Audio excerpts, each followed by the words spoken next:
جو بیچارے برگر کھانے والے ہیں ان کو کیا پتا یہ علم کی خوشیاں کیسے حاصل ہوتی ہیں. بادشاہوں کے بیٹوں کو کیا پتا اس لذت کا, جن کو جناب ٹکے بوٹی میں مزے آتے ہیں ان کو کیا مزہ رب تبارک و تعالیٰ جب اپنے قرآن کے اسرار کھولتا ہے تو اس کے مزے کیا ہوتے ہیں. اس امت میں جناب ایسے ایسے علماء ہیں, ایسے ایسے امین علماء الحمدللہ آج بھی موجود ہیں, سچی بات ہے, جن کا تقوی, جن کی طہارت جو ہے سبحان اللہ, بندہ اس کے حلال اور حرام کا پابند ہو جاتا ہے, اس کو رحمت ملتی ہے, اس کو ہدایت ملتی ہے. وہ احمق ہی ہوگا جو آقا علیہ السلام کی سنت سے انکار کرے. وَنَزَّلْنَا عَلَيْكَ الْكِتَابَ تِبْيَانًا لِكُلِّ شَيْءٍ وَهُدًى وَرَحْمَةً وَبُشْرَى لِلْمُسْلِمِينَ. کریمہ کا صلی اللہ تعالی علیہ وآلہ وسلم کی خدمت میں حضرت سیدنا عبداللہ بن مسعود رضی اللہ تعالی عنہ حاضر تھے. کریمہ علیہ السلام نے ارشاد فرمایا کہ عبداللہ مجھے قرآن کریم سناؤ. حضرت عبداللہ کہنے لگے یا رسول اللہ صلی اللہ علیہ وسلم آپ پر قرآن پاک نازل ہوا ہے تو میں کیسے آپ کو سناؤں. کریمہ علیہ السلام نے فرمایا کہ مجھے خود پسند ہے کہ میں قرآن سنوں. تو حضرت عبداللہ رضی اللہ تعالیٰ عنہ جب قرآن کریم پڑھنے لگے, اس کی تلاوت شروع کی, جب اس آیت مبارکہ پر پہنچے نا تو آقا علیہ السلام نے فرمایا کہ عبداللہ بس کرو. تو حضرت عبداللہ رضی اللہ تعالیٰ عنہ فرماتے ہیں کہ یہ آیت مبارکہ جب میں نے پڑھی تو آقا علیہ السلام اتنا رو رہے تھے کہ حضور کی داڑھی مبارکہ ساری آنسوں سے تر ہو چکی تھی. یہی آیت مبارکہ, جیسے کل میں نے آپ کے سامنے گفتگو کی تھی کہ یہ آیت مبارکہ جو ہے, جیسے ہم لوگوں نے اس کو اتنا یعنی کہ نعرے بازی کے طور پر اور اس طرح کی باتوں کے طور پہ اس کو بیان کیا ہے, خود میرے آقا علیہ السلام یہ آیت مبارکہ سن کے حضور اتنا رو رہے ہیں کہ حضرت عبداللہ فرماتے ہیں کہ آقا علیہ السلام کی داڑھی مبارکہ تر ہو جاتی. اللہ اکبر کبیرہ. اللہ تبارک و تعالی نے ارشاد فرمایا, کل آدھے حصے پر گفتگو ہو چکی تھی, اگلا حصہ ملاحظہ فرمائیں. اللہ تعالیٰ نے فرمایا وَنَزَّلْنَا عَلَيْكَ الْكِتَابَ تِبْيَانًا لِكُلِّ شَيْءٍ. فرمایا کہ حبیب پیارے ہم نے آپ پر کتاب نازل فرمائی تِبْيَانًا لِكُلِّ شَيْءٍ, کہ وہ یہ کتاب جو ہے یہ ہر شے کا بیان ہے, ہر شے کا بیان ہے, ہر شے کی تفصیل ہے. یہاں تھوڑی سی وضاحت ضروری ہے. یہ تبیان جو ہے یہ یہاں پہ فائل کے معنی میں ہوگا یا پھر مفعول کے معنی میں ہوگا. فائل کے معنی میں ہوگا تو پھر معنی یہ ہوگا کہ حبیب پیارے ہم نے پھر وَنَزَّلْنَا عَلَيْكَ الْكِتَابَ تِبْيَانًا, فرمایا کہ ہم نے کتاب آپ پر نازل کی ہے اور ہم ہی اس کی تفصیل کرنے والے ہیں. ایک معنی یہ ہوگا, اور ایک معنی یہ ہوگا کہ حبیب پیارے ہم نے یہ آپ پر کتاب نازل کی ہے اور آپ اس کی تفصیل بیان کرنے والے ہیں, آپ اس کی تفصیل بیان کرنے والے ہیں. کیونکہ یہاں لفظ جو ہے وہ کتاب کا ہے. کریمہ کا صلی اللہ علیہ وآلہ وسلم نے اپنی توضیحات قرآن کو, یعنی حضور نے جو قرآن کی وضاحت کی ہے اسے بھی حضور نے کتاب اللہ قرار دیا ہے. حضور نے فرمایا کہ یہ بھی کتاب اللہ ہے. یہ کیا ہے؟ یہ کتاب اللہ ہے, یعنی اللہ کی کتاب ہے یہ بھی. تو اب دیکھیں ذرا غور کریں. وَنَزَّلْنَا عَلَيْكَ الْكِتَابَ تِبْيَانًا لِكُلِّ شَيْءٍ, اللہ نے فرمایا کہ ہم نے آپ پر کتاب کو نازل فرمایا تِبْيَانًا لِكُلِّ شَيْءٍ, اور ہر شے کی تفصیل بھی ہم کرنے والے ہیں. ہر شے کی تفصیل بھی ہم کرنے والے ہیں. ظاہری بات ہے قرآن کریم میں جو کچھ بیان ہو گیا اس کی وضاحت جو ہے وہ حبیب کریم علیہ السلام کی زبان اقدس سے ہو, سنت بنے, حضور کی زبان اقدس سے ہو, حدیث بنے. تو اللہ تبارک و تعالی نے فرمایا کہ وہ تفصیل بھی ہماری ہی طرف سے ہے, وہ تفصیل بھی ہماری طرف سے ہے. اب اس تفسیر کو لیں تو بھی آقا علیہ السلام کا بیان جو ہے وہ حجت قرار پاتا ہے. حضور کی سنت جو ہے وہ حجت قرار پاتی ہے. حضور کی سنت سے انکار ممکن نہیں ہے. وہ احمق ہی ہوگا جو آقا علیہ السلام کی سنت سے انکار کرے. ایک جگہ اللہ تبارک و تعالیٰ نے فرمایا کہ ثم ان علینا بیانا, فرمایا حبیب پیارے یہ قرآن پڑھانا بھی ہمارے ذمے ہے اور قرآن کو بیان کرنا, قرآن کو کھولنا, اس کی تفصیل کرنا وہ بھی ہمارے ہی ذمہ ہے.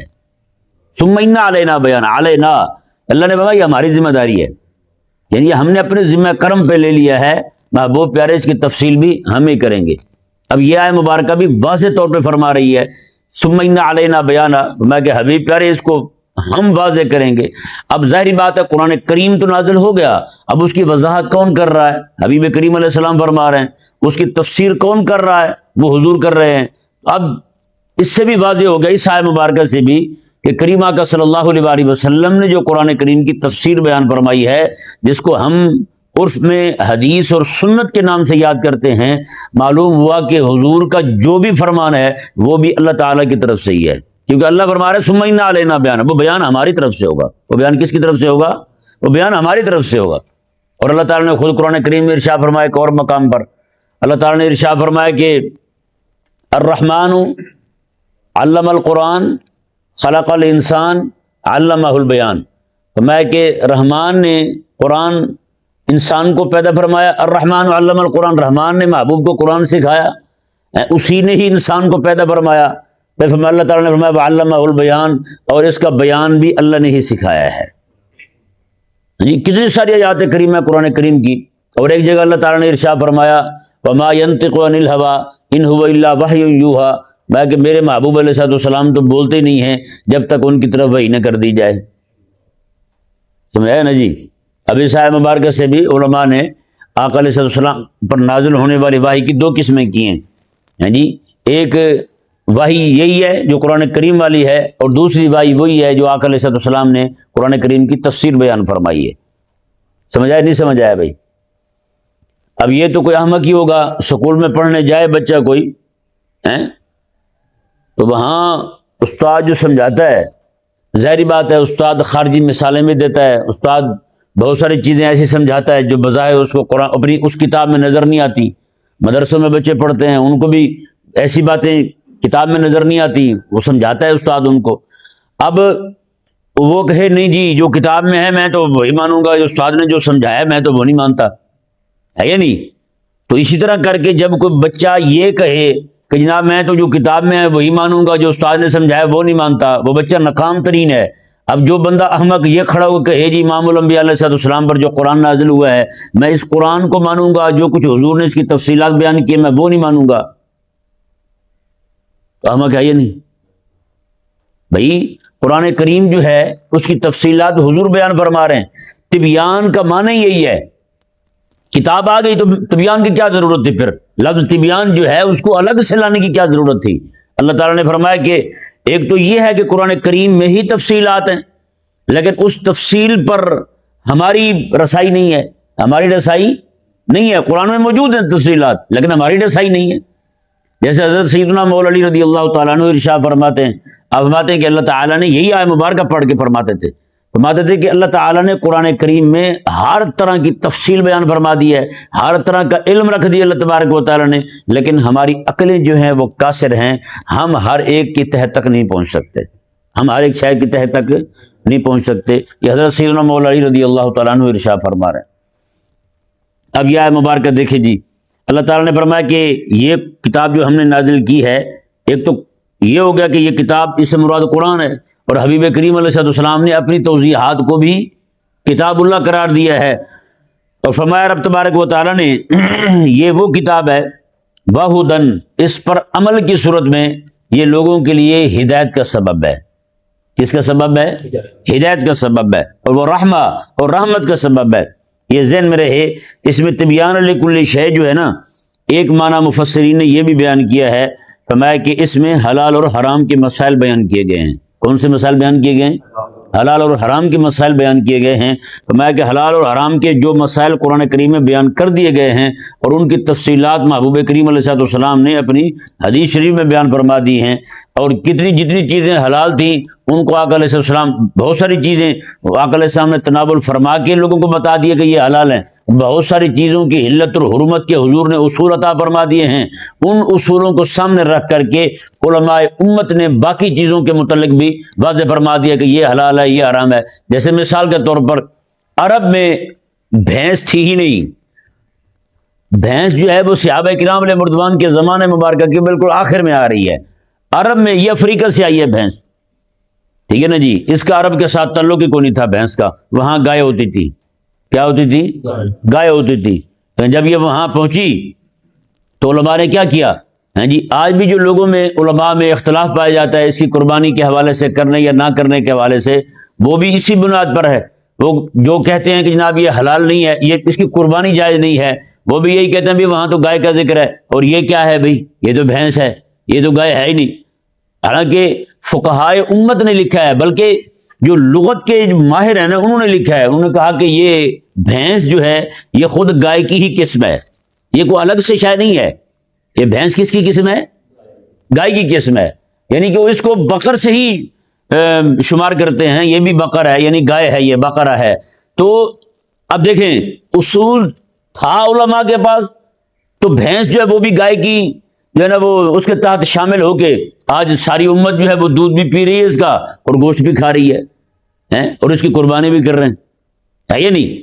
اور کتنے سارے جانور ایسے ہیں جن کا ذکر جو ہے آپ کو حدیث پاک میں نہیں ملے گا، لیکن وہ اصول جو دیے میرے آقا علیہ السلام نے، اس اصول کی روشنی میں علماء امت جو ہے وہ دیکھتے جائیں گے، جو شے حلت والے معاملات میں آئے گی ان کو حلت والے معاملات میں شامل کرتے جائیں گے، جو شے حرمت والے معاملات میں آئے گی اس کو اس اصول کے تحت شامل کرتے ہوئے اس کو حرام قرار دیتے جائیں گے۔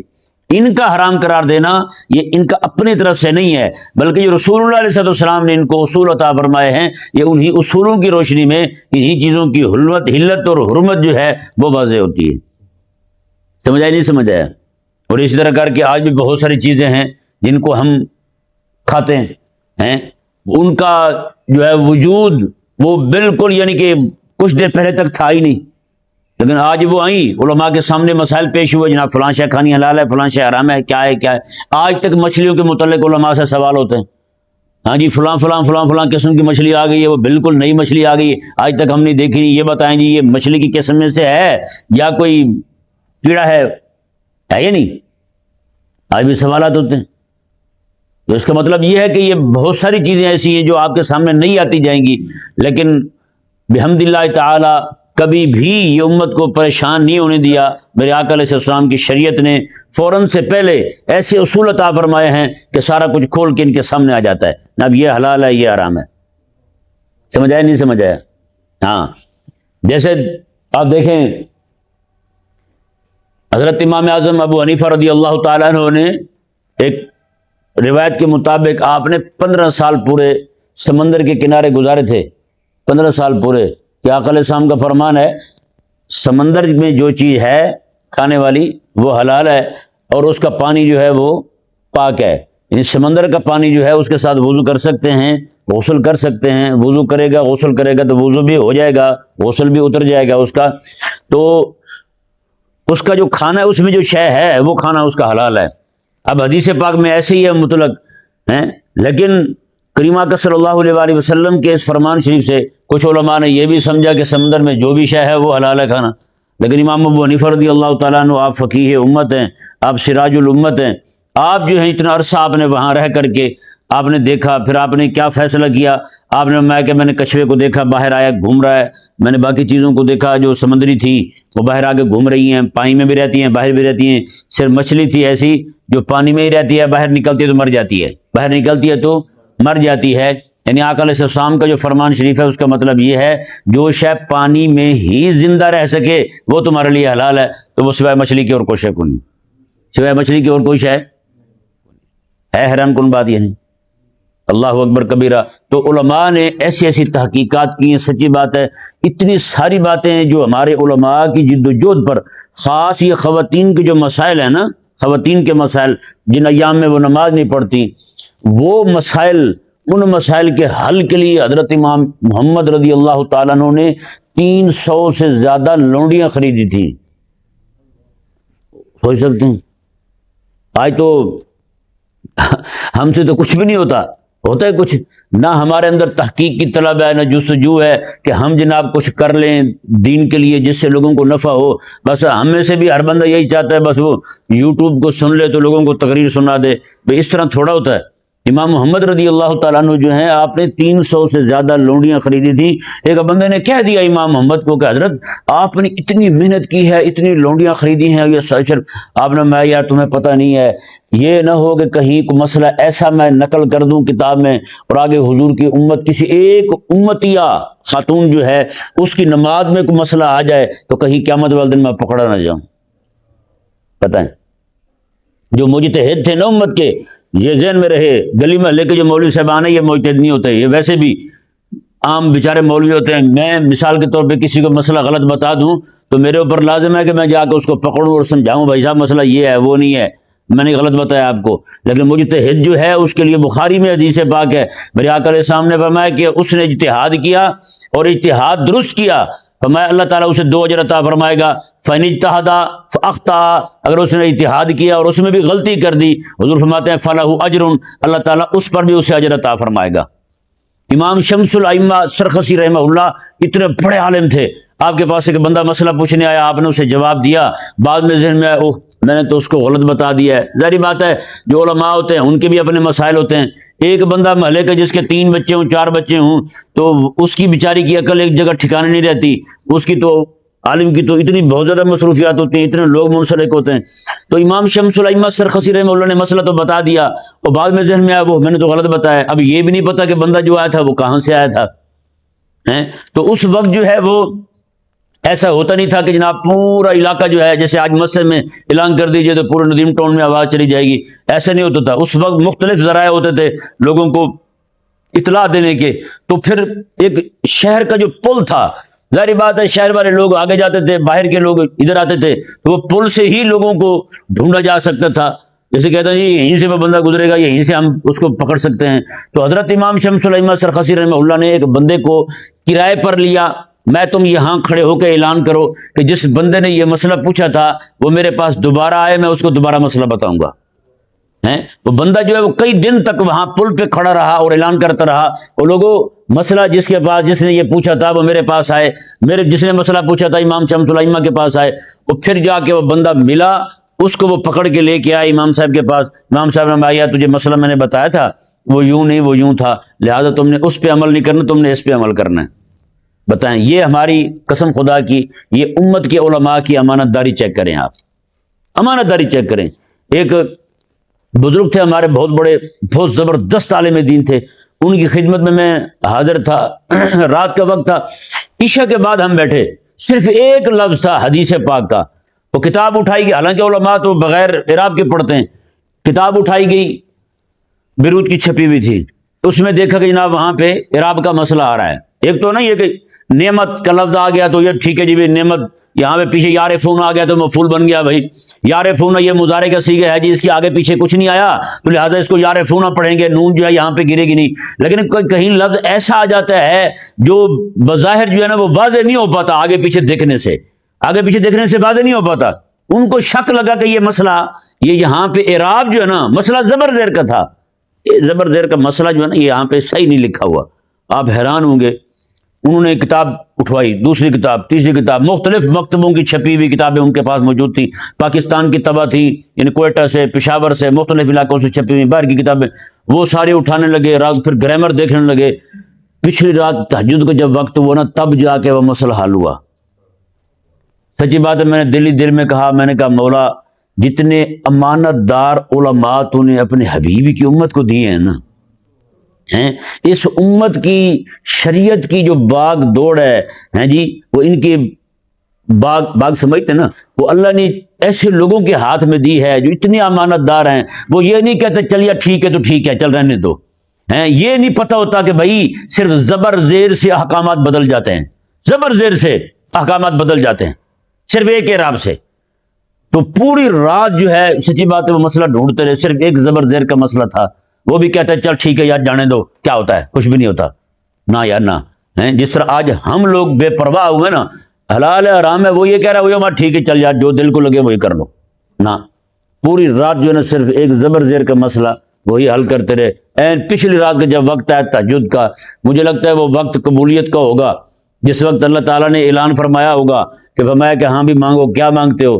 تو یہ علماء جو ہیں یہ مانگ رہے ہوں گے یا اللہ یہ مسئلہ ہم پہ کھل جائے، ہیں، یہ مسئلہ ہم پہ کھل جائے تو اللہ تبارک و تعالیٰ نے وہ کرم فرمایا کہ وہ مسئلہ ان پہ کھل گیا، وہ واضح ہو گیا ہیں۔ اللہ اکبر کبیرہ۔ تو یہ جو ہے نا مسئلہ کھلنا، امام احمد بن حنبل رضی اللہ تعالیٰ عنہ جو ہے ایک رات اتنا خوش تھے کہ باہر گزرتے ہوئے بندے کو سمجھ آ گیا کہ جناب امام خوش ہیں بہت۔ اس نے دروازے پہ دستک دی، کہا کہ حضرت امام احمد بن حنبل رضی اللہ عنہ سامنے آئے، خیر تو ہے، کیا ہوا ہے؟ انہوں نے کہا جی آج آپ بہت خوش ہیں، آپ کی خوشی کے آثار مجھے باہر سے گزرتے ہوئے معلوم ہوئے۔ تو میں یار ایک مسئلے میں کافی دنوں سے غور کر رہا تھا، آج جو ہے نا وہ اللہ تعالیٰ کا فضل ہوا۔ تو اس نے کہا کہ میں بھی گزر رہا تھا مسجد میں تہجد پڑھنے کے لیے، تو فرمایا کہ بس وہی مسئلہ آج حل ہوا ہے، تو اسی کی خوشی میں جو ہے نا میں اللہ تعالیٰ کی بارگاہ میں اللہ تعالیٰ کے نام کے نعرے لگا رہا تھا، اللہ تعالیٰ کے نام کے نعرے لگا رہا، تکبیر پڑھ رہے تھے خوشی میں ہیں۔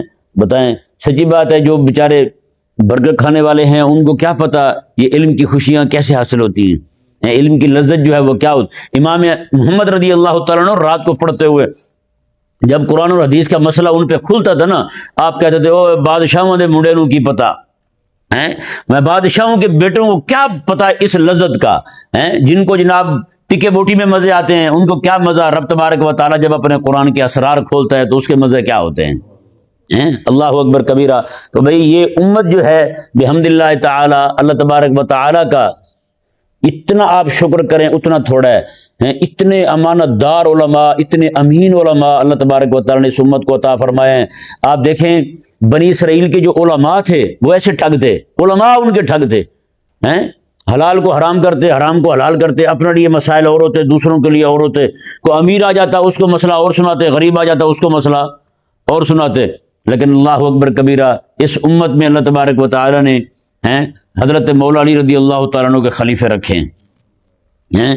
اس امت میں جناب ایسے ایسے علماء ہیں، ایسے ایسے امین علماء الحمدللہ آج بھی موجود ہیں، سچی بات ہے، جن کا تقویٰ، جن کی طہارت جو ہے سبحان اللہ، اللہ اللہ، ہاں مرحبا صد مرحبا۔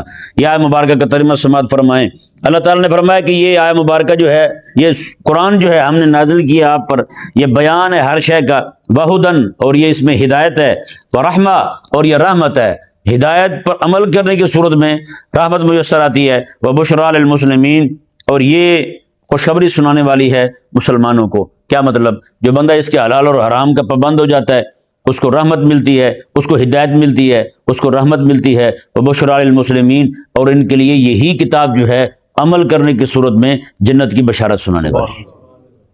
اللہ تعالیٰ سمجھنے کی توفیق۔